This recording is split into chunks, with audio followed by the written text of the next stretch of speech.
Today, we're heading north, way, way north, into the vast, silent heart of the Canadian wilderness. It's a place of incredible beauty, for sure, but also an overwhelming isolation. But here's a thought. What if that deep silence isn't empty? What if it's listening? We are about to piece together a story, a series of truly chilling accounts that suggest something ancient, something intelligent has been sleeping under the snow all this time. And trust me, its story is going to change the way you think about our world. I want you to start with this one line, because it's the key to everything. The forest sounds like it's holding its breath. Forget what you've seen in nature documentaries. This isn't that peaceful, serene quiet. No, this is the stillness of a predator, that heavy, electric silence right before the strike. It's the kind of quiet that means you are being watched. And this is exactly where our journey into the shadows begins. So, our story really kicks off with an official file, a cold case from 1997 that, to this day, makes absolutely no sense. And we're not starting with some old myth passed down through generations. No, we're starting with a real event, a documented disappearance that was the first time the outside world got a glimpse of what the locals already knew. It starts with a team of researchers who walked into these woods and just never walked out. Okay, let's just break this down because every detail here is just wrong. So a whole research team goes missing. You'd expect to find something, right? Signs of a struggle, an animal attack, maybe their gear scattered everywhere. But here, there was nothing. Absolutely no bodies, not a single drop of blood. And this is the part that gets me. Their expensive equipment was found stacked up, perfectly neat. It wasn't an accident. It felt deliberate, like a message. And the locals? Oh yeah, they knew. They wouldn't go anywhere near that place. The people who live on the edge of this area, they have a name for it. And it's not something simple like the haunted forest. They call it the breathing woods. Just let that name sink in for a minute. The reason? They swear that when night falls, the forest itself wakes up. The trees don't just sway in the wind, they shift, they move, almost writhe, as if the entire landscape is one single massive organism and you are just a tiny insect crawling on its skin. So what is actually out there in those woods? The very first fragmented reports just spoke of animals that didn't move right. But as the accounts from the very few people who ever got away were pieced together, the picture that emerged was of a predator completely unlike anything on this planet. This wasn't some creature of flesh and blood. No, it was something so much more sinister. And this is where it gets into some serious psychological horror. These things, they don't hunt with claws or teeth. They hunt with your own heart. They get inside your head, pull out your most cherished, most private memories, and they use them as a weapon.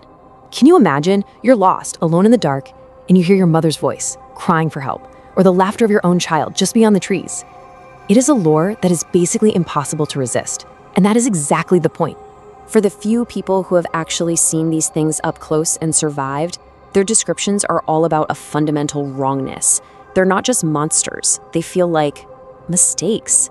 An unfinished drawing of a person. They have too many joints, limbs that bend in ways they shouldn't, skin like wet paper. And their eyes don't reflect light properly. They seem to just swallow it. The best description someone gave was that it was like watching nature failing to make a human. But here's the thing. The real terror isn't just what these creatures are. It's where they come from. See, they don't seem to live in the forest. They come from under it. And all the evidence is pointing to one chilling conclusion. We're not dealing with some undiscovered species here. We're dealing with an ancient intelligence that has been lying dormant right under our feet for thousands, maybe millions of years. So how could we possibly know that? Well, there are whispers, rumors, of highly classified satellite scans that revealed what the old legends always hinted at. First, they found huge, hollow spaces deep underground. Okay, fine, maybe they're just natural caves. But then they saw structures inside them, perfect circles, geometrically precise in a way that nature just doesn't create. And the most terrifying detail of all, the scans suggested the walls of this underground city pulse, like the veins of a living thing. This isn't some ancient ruin, it's alive. This one sentence, it changes everything. We think of the harsh, unforgiving Canadian North, all that snow and ice, as an extreme climate. But what if it isn't? What if it's a blanket? A deliberate act of camouflage meant to hide this massive underground world from us, the temporary little things living up on the surface. Right, so with evidence like this mounting, eventually the government couldn't just pretend it wasn't happening. Back in 2009, a top-secret mission was put together. The goal was to go down there, make contact, and figure out what this threat really was. But, well, they were walking into a place they did not understand, and they were about to find out they were horribly, horribly unprepared. To put it bluntly, the mission was a catastrophe. A team of highly trained operatives, armed with the best tech available, went down into the earth, and then, just static, total silence. Weeks went by. Then, one survivor stumbled out of the wilderness. His mind just shattered. He was the only one who ever came back. For 3 straight days, the guy was catatonic. He couldn't speak, couldn't even acknowledge anyone. The debriefing teams were desperate. What did he see down there? What happened to the rest of his team? When he finally did speak, the few words he said completely flipped their entire understanding of this threat on its head. So chilling. Just think about that. This wasn't some species hiding in the dark, afraid of being found. This was a patient, ancient intelligence that was observing, learning, and waiting. Just waiting for the right time. Our whole perspective was wrong. We thought we were the hunters. Turns out, we've always been the ones in the observation tank. The survivor described a city that was a total nightmare. Its walls weren't just stone or rock. They were covered in these faint, ghostly impressions of human bodies. Not carvings, you understand, but the actual imprints of people who had been, it seemed, absorbed right into the city's living structure. These creatures weren't mindless monsters. They were scholars. And we, humanity, were their subject of study.